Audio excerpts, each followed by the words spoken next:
As I approach an ending, let me speak of a beginning. In 1982, I was one of the young adult leaders of an excursion, a pilgrimage really, through England and Wales, which ended up in Ireland.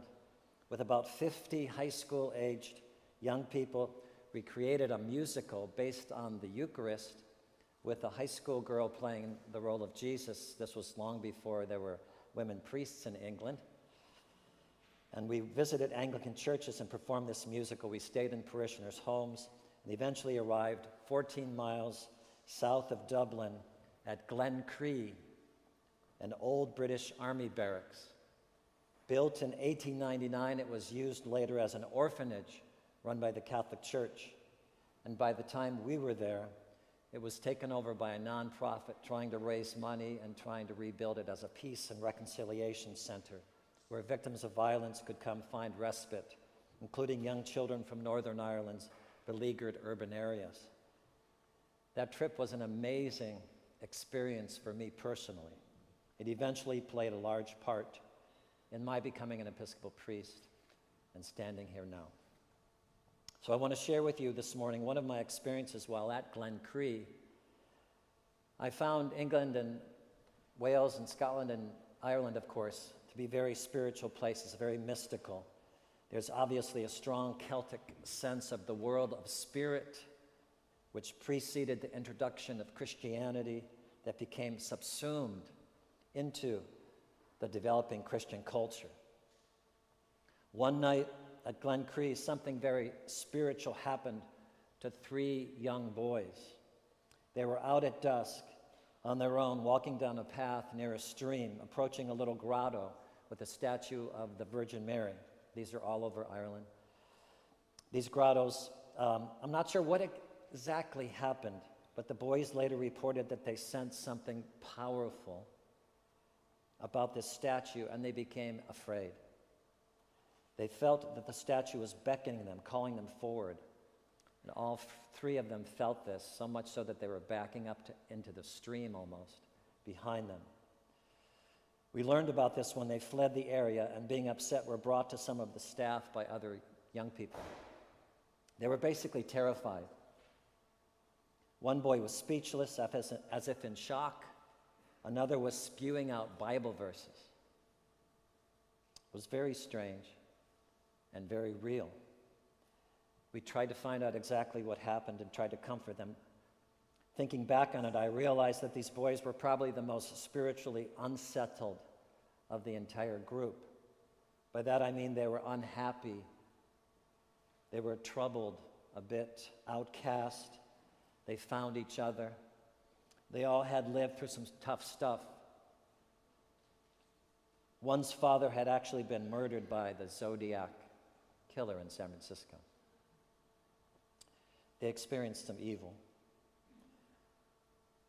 And here they were in Ireland, troubled adolescents at the former site of an orphanage, in a spiritually precarious place.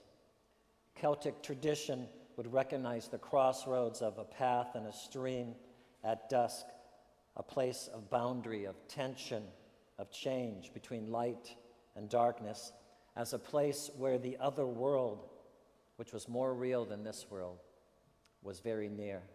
This was a thin place. A traveler needed to be aware of the possibilities. Somehow these boys had profound spiritual experience together, communally, but they were very much afraid of this experience and this statue of Mary. It's ironic, right, given the story of Mary and her own experience of divine presence and fear. "Do not be afraid," the angel said to Mary, for she was. My sense with this experience of these young American boys was so foreign, so new, so promising, that they couldn't get past the fear, which was probably the case in their very lives. Deep pain of various kinds caused them to be afraid, first and foremost. So what did we do with these boys? We told them that we needed to go back down to the grotto. We needed to be in that place and attest to the presence of God and dispel the fear. So we went down in what was now darkness to the place of beckoning, and we stood between the stream and the statue of Mary, a symbol of self-giving love and faithfulness, and we prayed. We prayed with words that recalled the belief that there is no darkness greater than God's light. There is no evil stronger than God's good. There is no sin stronger than God's grace. And God's love was eternal and more powerful than anything, including any experience of the lack of love, any hurt, any anger, any numbness, any fear. We were praying a Christian creed. My sense was it made a great difference to those boys. I'm sure it didn't completely dispel their fear, but it disallowed fears to overwhelm them. It gave them some example, some experience of courage, spiritual and physical courage, to hold to something else. And as I think about it, I wonder where they are now, 41 years later. Courage in the face of fear is something we all need, something in some deep level we all crave. The tension of fear and courage permeate today's readings. And that first troubling reading from Genesis, Hagar, lost in the desert, is about to experience her child dying, placing him under a bush and walking away so she doesn't have to be there during that horror. And she weeps, and God hears. What troubles you, Hagar? Do not be afraid. Come, lift up the boy and hold him fast. And so she does so, and as she does that, she sees in the distance a well, a source of water, life. Perhaps this is the, quote, perpetual love and reverence, end quote, that we prayed for at the beginning of today's service in the collect prayer, encouraging us not to give up in pursuing and holding fast to God's loving kindness, that quality of God that permeates the Old Testament despite all the troubles, despite all the violence. That chesed in the Hebrew, loving kindness, mercy, compassion, breaking through. The psalmist today cries out, in the time of trouble I will call upon you, for you will answer me. Turn to me and have mercy upon me. Give your strength to your servant. This is the cry of the psalmist.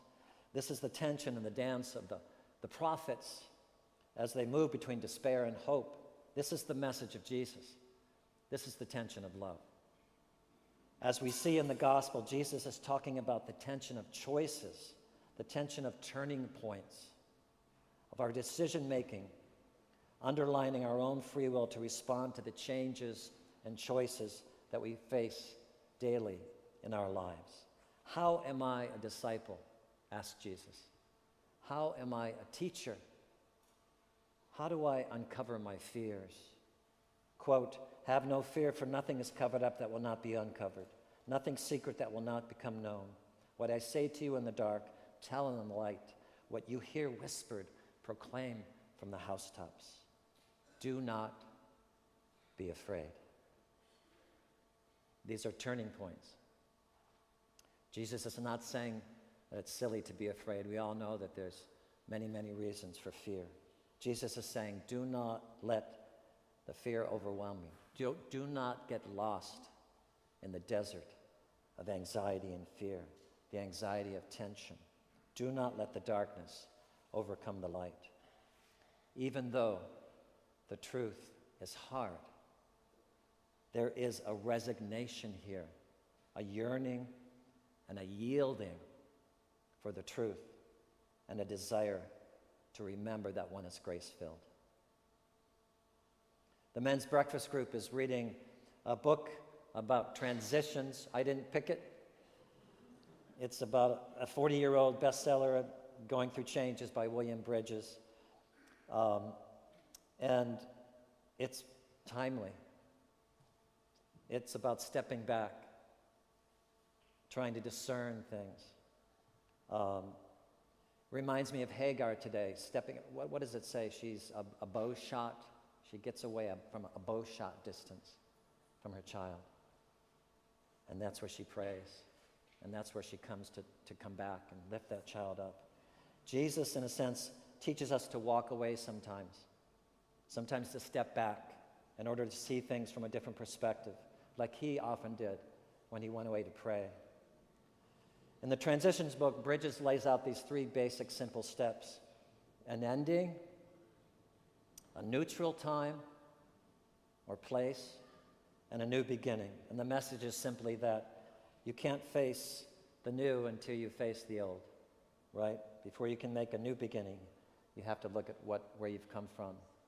You can't skip the reality of what is happening in the present. The new cannot begin without letting go, consciously, deliberately, of the old and the past.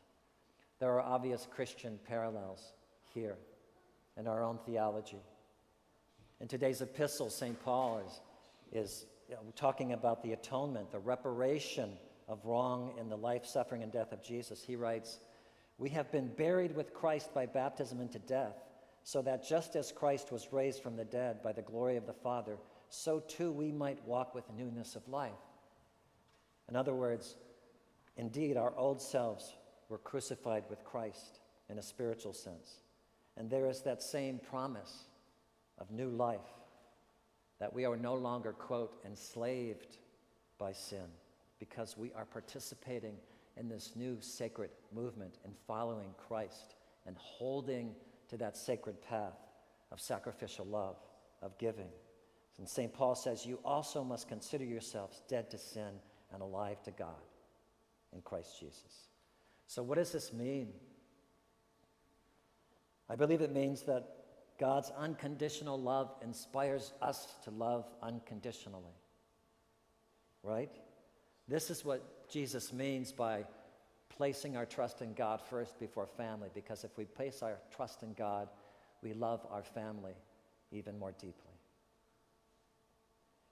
This movement, this participation, this following in Christ's footsteps, this aligning our heart with God's heart is not only healing and cleansing of our past inabilities to love ourselves and others, but propels us forward to keep trying, to keep hoping, to keep aligning ourselves with the virtues of a loving God. And this very effort, this very surrender, if you will, surrendering ourselves to God's love and mercy, strengthens us and changes us, and then changes our interactions with others. We, in being aligned with God, holding to the blessings of love in the midst of a challenging world, in the midst of the curses out there, if you will, we rise to the challenge and we embody ourselves mercy and compassion and love. Virtue, Peter Gomes used to say, is a spiritually wise response to the world. In other words, how do we connect with what we know with what we do? How do we connect with what we know, the truth we confess in our minds and our hearts, with what we do? Jesus essentially says, know you are loved, and at your core is grace. Know you are loved, and at your core is grace. Behind all the tensions of this life, what remains in your heart? What is at your core? What inspires the turning points in your life? What is your virtue? Like the three boys in Glencree, Ireland in 1982 who walked down the hill below the abandoned orphanage towards the stream and the grotto in the dark Irish twilight. What lies underneath the fear and the anger or the numbness? Is it the hope of the prophets and the psalmists who proclaimed the harsh truth in order to allow hope to surface? Is it the radical rootedness of St. Paul who calls for the surrender, a dying, so a resurrection can happen?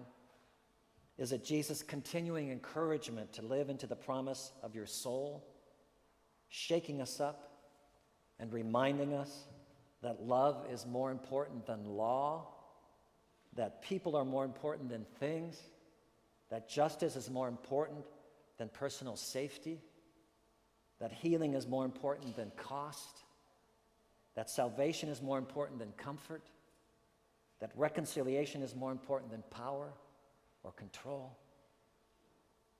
What lies within you?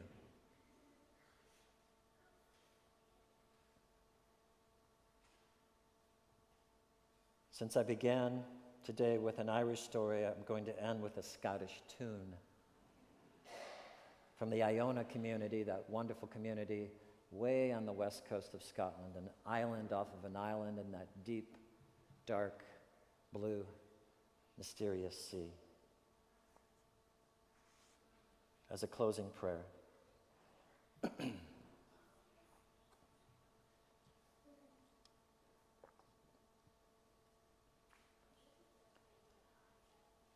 Will you come and follow me if I but call your name? Will you go where you don't know and never be the same? Will you let my love be shown? Will you let my name be known? Will you let my life be grown in you and you in me? Will you let the blinded see if I but call your name?